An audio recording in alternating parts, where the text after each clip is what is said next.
주를 경외함이 곧 지혜요. 이런 제목으로 욥기 강해를 이어가겠습니다. 욥은 하나님의 지혜에 대한 심오한 성찰을 28장에서 장황하게 설명하면서 하나님에 대해서 안다고 자부하면서 나름대로의 논리를 펼쳤던 욥의 친구들의 오만함에 대해서 또 간접적으로 꾸짖고 있습니다. 그래서 오늘 1절에서 12절의 내용을 다시 바른 성경으로 다시 한번 이 의미를 살펴보면 이렇습니다. 은은 캐내는 곳이 있고 금은 재련하는 장소가 있으며 철은 흙에서 취하며 구리는 돌을 녹여 얻는다. 광부는 캄캄한 막장까지 파고 들어가 마침내 어두운 죽음의 그림자 속에서 광석을 찾아내니 사람들이 사는 데서 멀리 떨어진 곳, 발길이 닿지 않는 곳에 갱도를 파고서 사람에게서 떨어져 내려가서 떨며 일한다. 땅에서는 양식이 나오지만 땅 속은 불처럼 뒤집어져 있으며 땅의 돌들 가운데 사파이어가 나오고 사금도 있다. 그 길은 솔개도 알지 못하고 매도 찾아내지 못하며 맹수들도 밟지 못하였고 사자도 지나가지 못하였다. 사람이 단단한 바위에 손을 뻗쳐서는 산들을 뿌리부터 뒤집어 엎으며 바위 가운데도 갱도를 파 들어가서 각종 보물들을 눈으로 찾아내고 시냇물이 스며드는 곳을 막고 숨겨진 것을 빛으로 끌어낸다. 이렇게 되어 있습니다. 이 12절 그러나 지혜는 어디서 찾으며 명철이 있는 곳은 어디인가. 시와 같은 한편의 시와 같은 내용이 쭉 이렇게 전개가 되고 있습니다. 그러니까 이 시는 인간들의 어떤 그 채광 작업과 광석에서 금속을 골라내는 야금술에 대해서 묘사를 하고 있습니다. 이제 이런 표현이 어디서 비롯된 거냐면 고대 사회에서 지금이야 이렇게 광부들의 직업은 참 이렇게 제일 힘든 직업이고 가장 어려운 일로 이렇게 분류가 되지만 고대 사회에서 이렇게 채광을 하면서 거기서 귀금속 아주 진귀한 광물질을 채집하는 이런 것들은 최고의 장인들이 가지고 있었던 그런 능력이었습니다. 그러니까 고대 사회에서 광석을 캐고 귀금속을 땅에서 채광하는 이런 일은 절대로 쉬운 일이 아니었고 여러분들이 잘 아시는 대로 고대 사회에서 그래서 제일 부자들이 누구였습니까? 석공들이었습니다. 메이슨이라 그러죠. 돌을 가지고 정교하게 돌을 다듬어 가지고 고대 화려한 건축물을 짓기도 하고 또 조각을 하기도 하고 이 석공들이 과거에는 굉장히 부자였고 최고의 기술을 가진 장인들이었습니다. 그런데 이제 땅의 깊은 곳에서 이렇게 채광을 하는 인간의 능력에 대해서 욥이 감탄을 하고 있습니다. 캄캄한 막장까지 파고 들어가서 칠흑같이 어둠 속에서 광석을 캐내고 지하 갱도에서 일하는 사람들, 어떤 그런 탁월한 기술들, 이런 것들을 묘사하고 있습니다. 땅에서는 식량이 나오지만 땅 위에서는 식량이 나오지만 땅 속에서는 진귀한 보석들이 채취되는데 그 장소는 날짐승들이나 들짐승들이 결코 알 수 없는 은밀한 곳이라고 말하고 있습니다. 산을 뒤집어 엎고 갱도를 파서 각종 보물을 찾아내는 이런 놀라운 인간이 가지고 있는 당시에 이런 어려운 기술들을 보면서 욥은 인간의 어떤 그 기술의 대단함을 칭송하고 있죠. 그러니까 욥은 하나님의 지혜, 이 이제 28장의 주제는 하나님의 지혜인데 그 얘기를 하기 전에 하나님의 위대한 지혜에 대해서 말하기 전에 먼저 그 하나님의 위대한 지혜와 지혜의 위대함과 비교하기 위해서 먼저 인간의 지혜로움을 먼저 묘사하고 있는 그런 대목이 앞부분의 내용이에요. 우리가 지금 이렇게 볼 때는 그 광부가 이렇게 석탄 캐는 게 그게 뭐가 그렇게 지혜로운 일이고 대단한 기술인가 이렇게 보여지는데 그 당시에는 그랬단 말입니다. 이게 보통 일이 아니었다는 거죠. 그러니까 대단히 뛰어난 기술을 인간이 가지고 있다. 이제 이런 얘기를 하고 있는 거죠. 이러한 고도의 모든 기술도 그런데 지혜의 가치와는 절대로 비교할 수 없는데 그럼 이제 욥이 질문을 하는 거예요. 그럼 그 지혜는 도대체 어디서 비롯되는 것이냐 이렇게 묻고 있는 겁니다. 그래서 13절과 이어지는 19절을 보겠습니다. 사람이 지혜의 가치를 알지 못하니 사람이 사는 땅에서는 찾을 수 없구나. 깊은 물이 내 안에 없다 말하며 바다도 나와 함께 있지 않다 말한다. 순금이라도 그것을 대신하여 줄 수 없고 은도 그것의 값으로 달아줄 수 없으니 오빌의 금이나 귀한 호마노나 사파이어로도 그것의 값을 매길 수 없구나. 금과 유리와 비교할 수 없으며 순금 장식으로도 그것을 바꿀 수 없고 산호와 수종은 언급할 필요도 없으니 지혜는 홍보석보다 더 나은 것이다. 에티오피아의 황옥도 그것과 비교할 수 없으니 순금으로도 그 가치를 측량하지 못할 것이다. 이렇게 적고 있습니다. 자, 이제 지혜에 관한 이야기를 하려고 하는 거죠. 지혜에 관한 이 장엄한 시의 주제는 지혜는 결코 인간의 평범한 수단으로는 접근하기 어려운 것이다. 이것을 강조하고 있는 겁니다. 지혜는 어떤 가치로도 결코 구할 수 없는 것이다 라고 욥은 말합니다. 깊은 물과 바다에다가 너희들 지혜를 본 적 있느냐? 우린 그런 거 본 적 없다. 깊은 물과 바다도 지혜의 가치를 발견할 수 없고 순금이나 고대 가장 최고의 정금이 이 채굴되던 원산지였던 오빌의 금, 이 오빌의 황금, 귀한 보석들, 호마노, 사파이어로도 그 지혜의 값을 지불하고 그 지혜의 가치를 얻을 수 없다. 이렇게 얘기를 합니다. 금과 유리 마찬가지로 지금은 흔한 게 유리지만 그 당시에는 굉장히 값어치 있었고 진귀한 거였죠.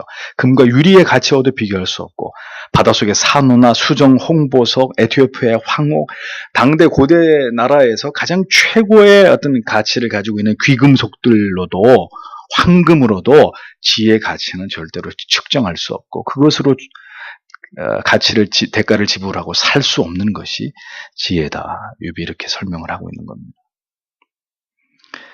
인간이 가진 재물로는 결코 지혜의 가치에 값을 매길 수 없고 지혜를 살 수도 없는 것이다. 이렇게 지금 욥이 설명하고 있었던 거죠.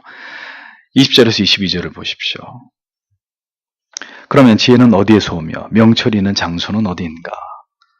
모든 생물의 눈에 감춰져 있고 공중의 새에게도 숨겨져 있으며 멸망과 죽음조차도 우리는 귀로 그 소문을 들었다 말할 뿐이다. 이렇게 되어 있습니다.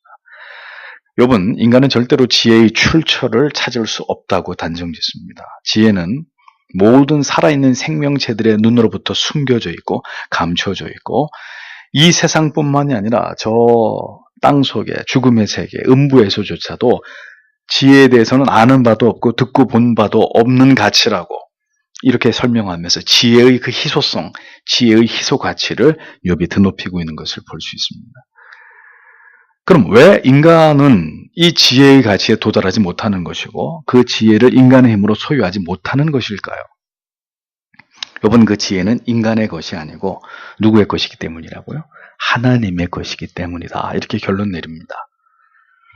그런데 왜 욥은 갑자기 이러한 지혜에 대한 통찰을 쏟아내고 있었던 것일까요? 욥은 스스로 지혜롭고 모든 것을 다 아는 것처럼 고난을 당한 자신에게 찾아와서 온갖 논리를 동원해가지고 자기를 정죄하고 비난하고 심지어 저주까지 한 친구들에게 너희는 너희 스스로가 대단히 지혜롭다고 여기고 지금 나를 이렇게 질타하고 정죄하고 있지만 인간은 어느 누구도 지혜로울 수 없고 따라서 너희의 모든 말들은 다 어리석은 말들일 뿐이라는 그런 결론을 욥은 이렇게 지혜의 가치를 설명하는 누구도 그 지혜에 범접할 수 없다는 이런 논리를 장황하게 펼치면서 간접적으로 욥의 친구들에게 그들을 비판하고 있었던 겁니다. 그렇죠. 욥의 논리를 보십시오. 누가 지혜로운 자입니까? 우리는 점점 더 하나님을 멸시하고 진리에 도전하고 있는 이 세상에 대해서 어떤 의미에서 우리는 욥처럼 이런 공격적인 자세를 가져야 될 필요가 있습니다. 인간이 도대체 무엇이길래 얼마나 대단한 존재이길래 이렇게 모든 윤리와 도덕을 무너뜨리고 쾌락과 향락을 쫓아서 모든 기존의 질서와 권위를 파괴시키려고 하는 것인지에 대해서 우리는 거룩한 분노와 비판의식을 가지고 세상을 그렇게 바라보고 세상을 향해서 그것을 토해놓을 필요가 있는 거죠. 세상에 참된 지혜가 있습니까? 인간에 의해서 만들어진 철학, 사상, 이 모든 것들도 성경의 진리가 담고 있는 진리의 가치에 절대로 도달하지 못합니다. 하나님을 부정하는 이 세상이 말하는 모든 철학과 사상과 정신이 그 구역질나는 주장들과 논리가 과연 지혜로운 것인지를 우리는 날카롭게 질문할 필요가 있는 거죠. 인간들의 머리에서 쏟아져 나오는 그 철학과 사상들이 과연 올바른 것이냐. 남자가 남자를 사랑하는 것이 지혜이고 여자가 여자와 사랑을, 인간이 짐승과 사랑을 나누는 그것이 인간이 추구할 진정한 지혜의 가치냐. 우리는 이런 미친 짓거리를 하는 세상을 향해서 도발해야 되는 거죠. 그게 사람이 할 짓이냐고. 그게 지혜를 가지고 있는 만물의 영장인 사람이 할 수 있는 행동이냐. 일갈할 수 있어야 되는 것입니다.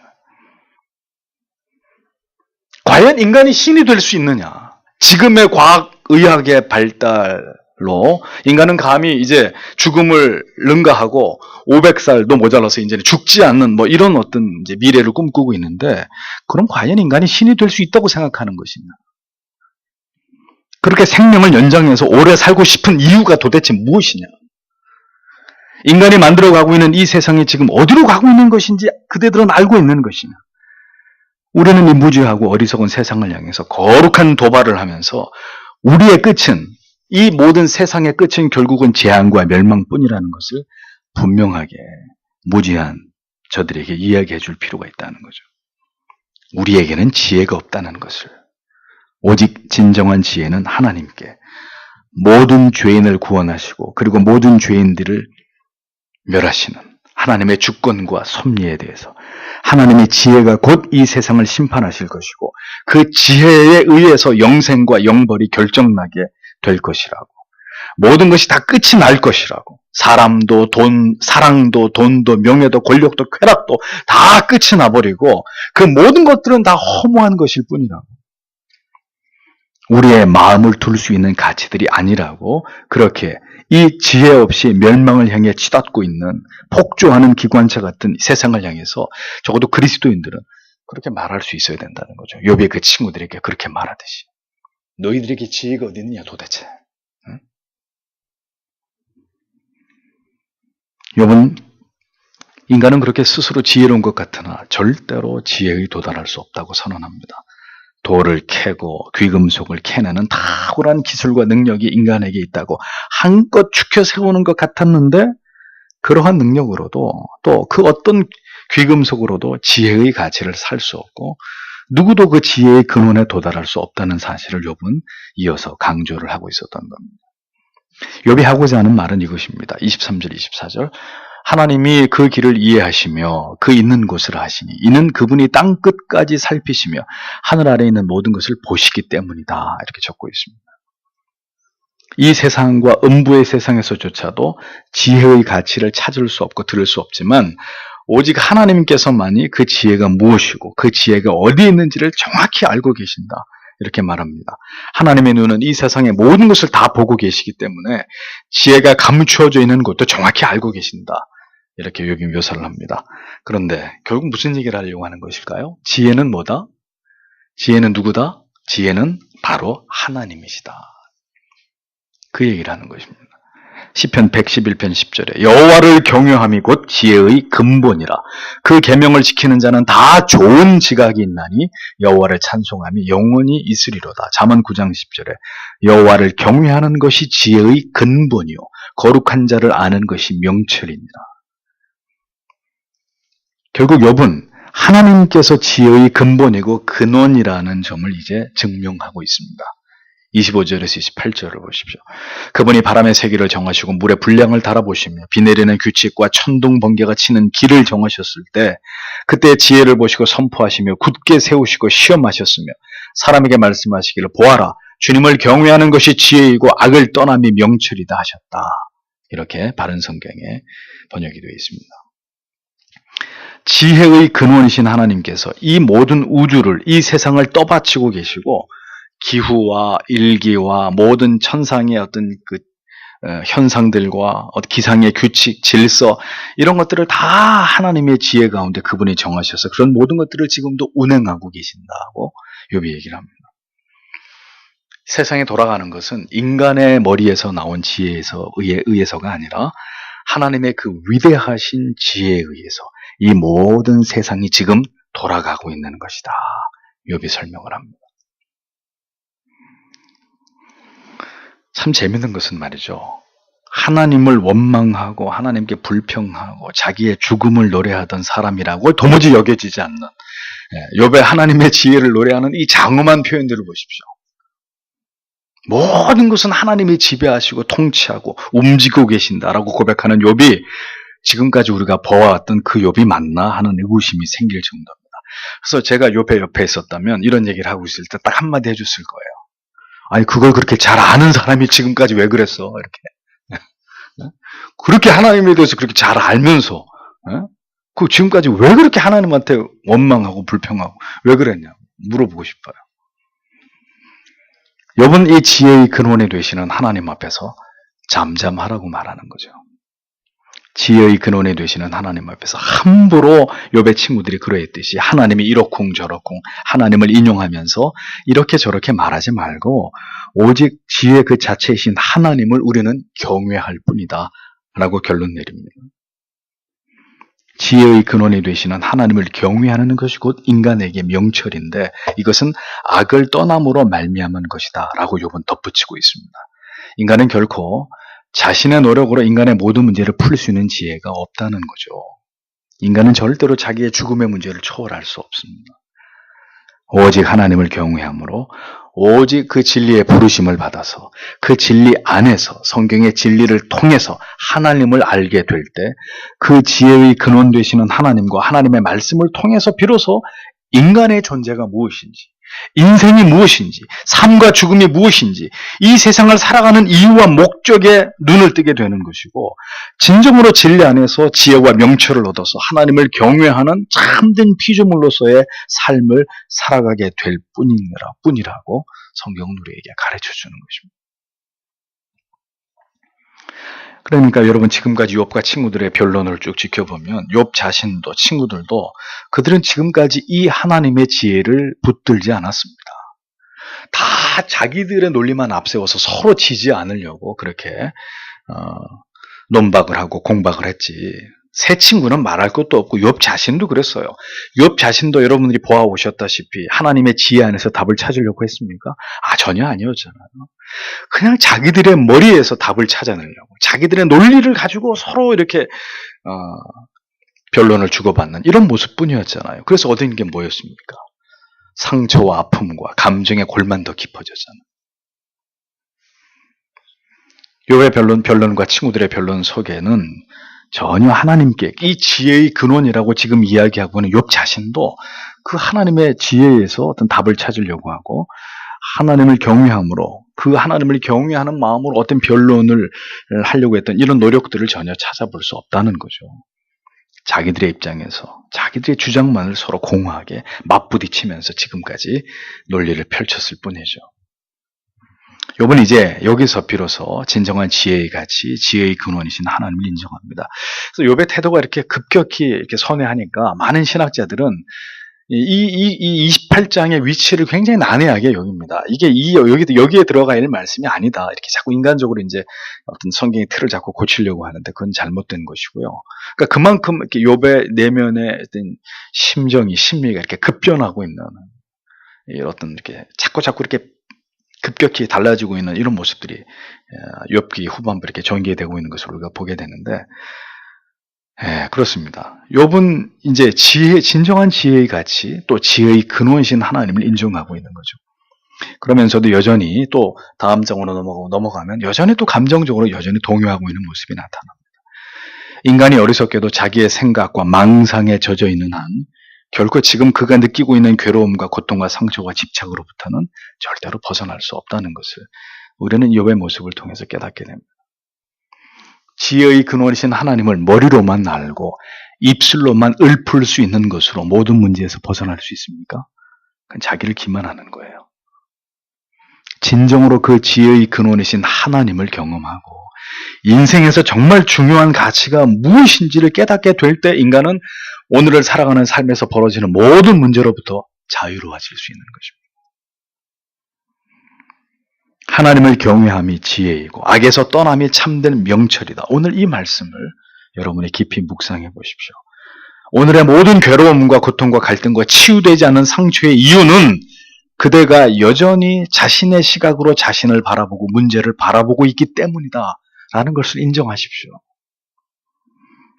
하나님의 관점에서 그 하나님을 진심으로 경외함으로 나를 이 세상에 지으신 목적과 이유를 깊이 생각하면서 모든 것에서 벗어나서 어떻게 하면 하나님을 경외할지에 모든 초점을 맞출 때 오늘 여러분들의 삶의 모든 문제로부터 여러분들은 해방될 수 있는 거예요.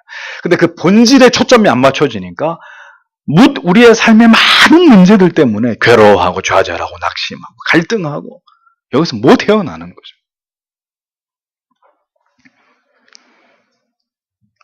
하나님께 초점을 맞출 때 우리의 삶의 모든 물음표가 느낌표로 바뀌고 그 하나님을 경외함 속에서 모든 문제와 갈등과 상처는 모두 봉합되고 치료되고 소멸되는 이런 역사를 경험하게 되는 것입니다.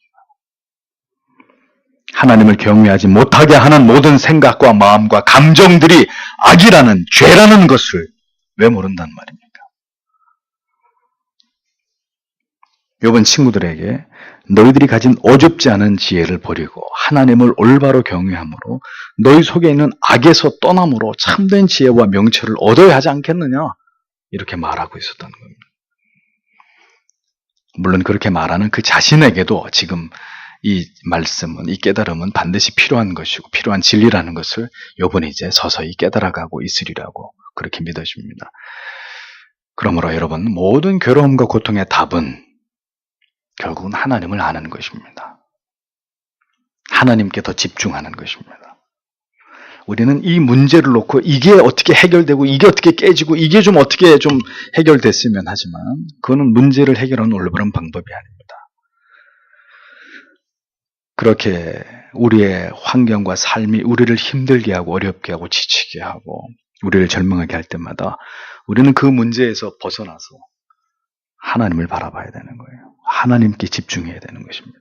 그 하나님의 나를 향하신 계획과 섭리, 그 하나님의 더 높으신 뜻에다 집중을 하고 우리의 마음이 거기에 도달해야 된다는 거죠. 그래서 부디 신앙의 연륜이 되어 갈수록 우리의 신앙의 지경과 지평이 진리 안에서 더 넓어지고 더 깊어져야만 합니다. 그것이 뭡니까? 성숙입니다. 이 세상에 속한 인간의 모든 어리석음으로 그 지혜를 알아감이 더디고 방해를 받지 않기를 기도하는 우리들이 되어야 되는 거예요. 인생을 살아가면서 너무나 힘든 것은 무엇이냐면 인간으로 살아가야 된다는 거예요. 그러니까 하나님만을 사랑하고 추구하라. 그러면 물론 그것도 쉬운 일이 아니지만 우리의 삶에 수많은 일들이 일어나고 그러나 그 모든 문제들 속에서 끊임없이 하나님을 바라보고 의지하고 신뢰하고 하나님을 찾고 이 관계를 잘 이렇게 이어가야 되는데 때로는 이게 단절돼 버리는 거죠. 삶의 무게가 너무 무겁고 지금 내가 느끼는 괴로움이 너무 크니까 하나님을 붙들려고 하는 손이 이렇게 힘이 풀려 버리는 거죠. 하나님을 물리적으로 내가 멀리하게 되는 문제가 생기는 거죠. 물론 그런다고 하나님이 우리를 버리시나요? 절대 버리진 않죠. 다만 그분과의 관계는 요원해질 수 있는 거잖아요. 그분은 우리를 붙들고 계시지만 우리가 그분을 멀리하고 있으니 왜? 우리의 생활고 때문에, 우리의 괴로움과 고통 때문에. 하나님을 아는 기쁨은 모든 것을 뛰어넘을 수 있습니다. 하나님을 성경에 하나님을 기뻐하라 라고 명령했죠. 하나님을 기뻐하라. 그러면 저가 내 마음의 소원을 이루어 주실 것이다. 하나님을 기뻐하라. 그게 전제입니다. 하나님을 기뻐한다는 것, 하나님의 존재 그 자체만으로 무한히 기쁘고 감사하고 내가 그분을 아바 아버지라고 부를 수 있고 내가 그분의 자녀라는 사실 다 떠나서 그거 하나만으로 내 마음이 진심으로 하나님 앞에 감사하고 기뻐하고 감격할 수 있다면 그 다음에 우리의 삶의 모든 문제는 그건 우리가 고민할 우리의 문제가 아니라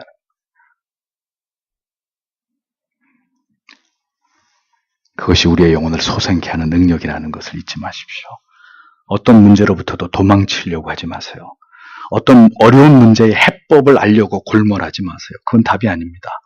그렇게 해서 답을 찾을 수 없습니다. 답은 하나님을 구하는 것이고 그 지혜의 근원자를 오늘 내가 경험하는 것입니다. 오늘도 이것이 우리에게 가장 중요한 기도의 제목이 되어야 되는 것이죠. 기도하겠습니다.